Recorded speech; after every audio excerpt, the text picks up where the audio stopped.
Okidoki.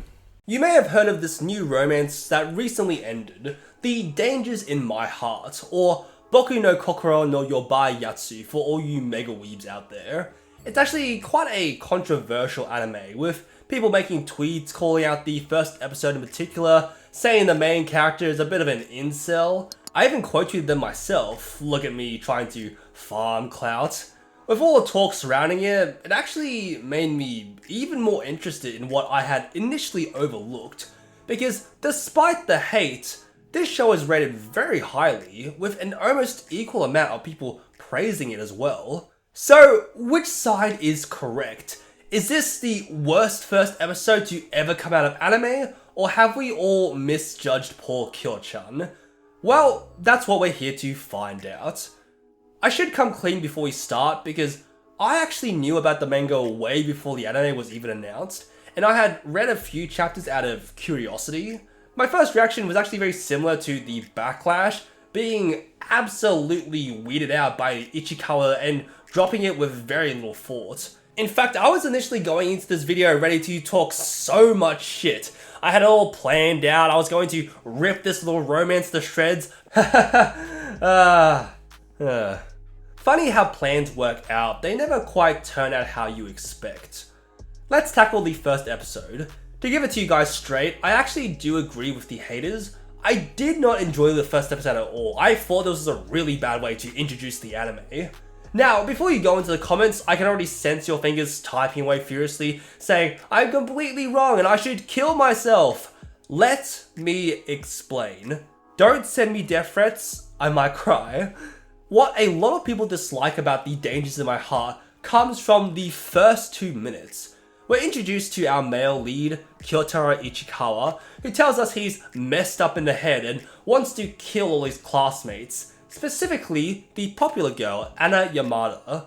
Now, this is already weird, but I don't initially think this section is the problem. This is me speaking with hindsight now that I have seen all 12 episodes, so I completely understand why people instantly recoiled during this monologue.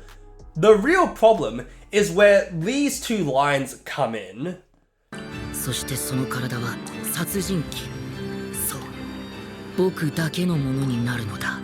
These lines, paired with the frame of Yamada's scantily clad body, unfortunately allow for a lot of interpretation, which many people took as Ichikawa wanting to perform some misconduct on the corpse of Yamada, which is much worse than simple murder.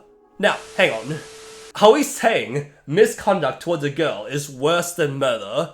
Misconduct being a word for something that I'm not allowed to say on YouTube. I'm hoping you guys can read between the lines. I'm not here to make a tier list on which crime is worse. I want to talk about them through the lens of a story. The truth of the matter is that the more shows and movies you watch, the more desensitized you get to fictional murder. We see it all the time, people getting shot, sliced up and crushed over so many mediums. It's basically something that we've all come to expect. Some of the best stories out there being murder mysteries. Now, when you throw in misconduct, that is not seen in the same light. If you get murdered, that's that. It's really hard to picture what it's like to be murdered, as you usually tend to not survive that ordeal, so you rarely see people get angry over the loss of life in fiction. Misconduct, however, is something that people have experienced, and many people are afraid of as well. I noticed that a lot of women got angry over the first episode, and rightly so. If I was a girl and I watched a show where the main guy wanted to do horrible things to this random schoolgirl, I would also be completely disgusted and not want anything to do with a show like this. Why would I watch something that seems to romanticize hurting women? I think it's very reasonable to go down this line of thinking, and it basically leaves a bad taste in my mouth for the entire episode. Skipping ahead, the episode tries to end it off by selling me on the idea that Ichikawa is about to save Yamada from an overly persistent pickup guy, with music elevating the climax. But my mind is still stuck on the fact that this kid wanted to do something much worse earlier. I'm in no way rooting for him after what I already saw. If I was to write this differently, to try and mitigate the problems, I would remove any lines that might allude to the fact that Ichikawa would do something intimate with a dead body. Maybe go back to this scene, throw a nice shirt over Yamada, we may be murderers but we're not animals. Lean more into some gory imagery, splash some blood on her, maybe remove an arm, lop off her head for good measure. I don't want to remove the fact that Ichikawa wants to murder Yamada, as I think that is integral to what the story is trying to do, but I also think that no matter what changes I make, people are probably still going to find an issue with this just because the guy wants to murder a girl. Which, again, completely understandable. I would have dropped this if I wasn't planning to make a video, and I was planning to be very judgmental for the rest of the show, waiting to see how this anime would attempt to sway me away from the initial terrible preconceptions. And it actually did. I changed my mind. Now, I was initially hesitant for the first few episodes, but the more that I watched, the more I started to understand why the anime started this way. See, Ichikawa is not a school shooter in the making. He's just a churibyo, a kid stuck in his own delusions about wanting to stand out.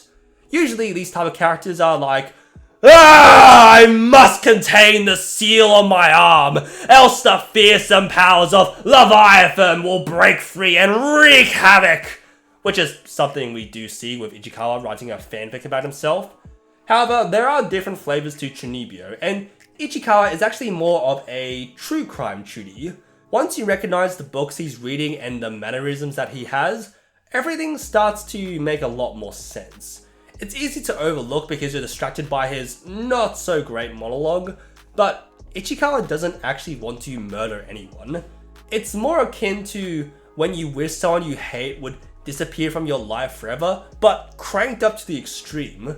Yamada simply became the target for these delusions because she's the one that stands out the most in his class, something that Ichikawa longs for himself, which is what actually pushes these two characters together. If we go back to my quote tweets, I defended Hachiman from Origairu, saying that he isn't an incel, he's just a loner that hates all relationships, wanting to push everyone away so that he himself does not get hurt. And funny enough, the same line can be used to describe Ichikawa. The more we learn about this kid, the more we start to see his vulnerabilities. A guy that sits alone in his classroom trying to protect himself. A guy that makes up excuses for why he doesn't fit in with his peers. A guy that seals away not secret powers, but his ambitions and passions and fears of being ridiculed for his interests. It's actually fascinating to watch, seeing this transition from an edgelord to a horny loner to a boy showing genuine interest in those around him. It's actually really refreshing with how boring MCs usually are with male-targeted romances. Side note, just because I initially made this video to cause some drama, I think Uzaki-chan, Komi-san, and Nagatoro are some of the most average romances to come out recently. Forgettable nice guy male leads, carried by gimmicky waifu bait with very few cute moments that make me care so little about the main couple, but I'm already so deep in them that I might as well keep going because they're just alright. Have some fun with that. Back to the dangers in my heart.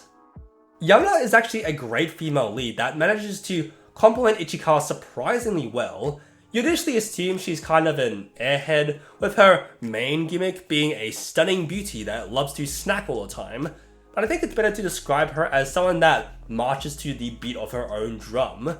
She has just this right amount of weirdness about her that clicks really well with our boy.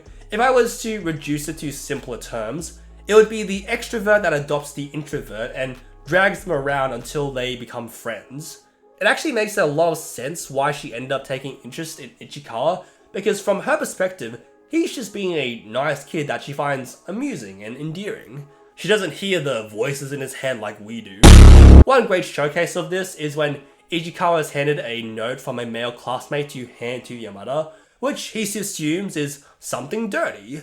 Not wanting to gross out Yamada, he swaps it out with a drawing he made while writing his fanfic, one that he based off Yamada, which she interprets as a sign of awkward admiration, which is simply adorable and becomes one of the many interactions that draws her eyes towards this random loner she sees in the library. She's just a genuinely friendly person that slowly took notice of all these little moments of intimacy between them. You don't see that as often these days, as most romances opt in to push the main couple together as quickly as possible and then make up a shoddy reason for why later on. There's actually so much done in The Dangers of My Heart to sell me on the chemistry between these two, so much that I ended up making a complete 180 on my opinion towards Ichikawa. Do I think this makes up for the first episode? Not really. I still think it's a very unfortunate deterrent, one that many people understandably did not want to continue. I was one of those people. I do not blame you for dropping it after such a bad introduction.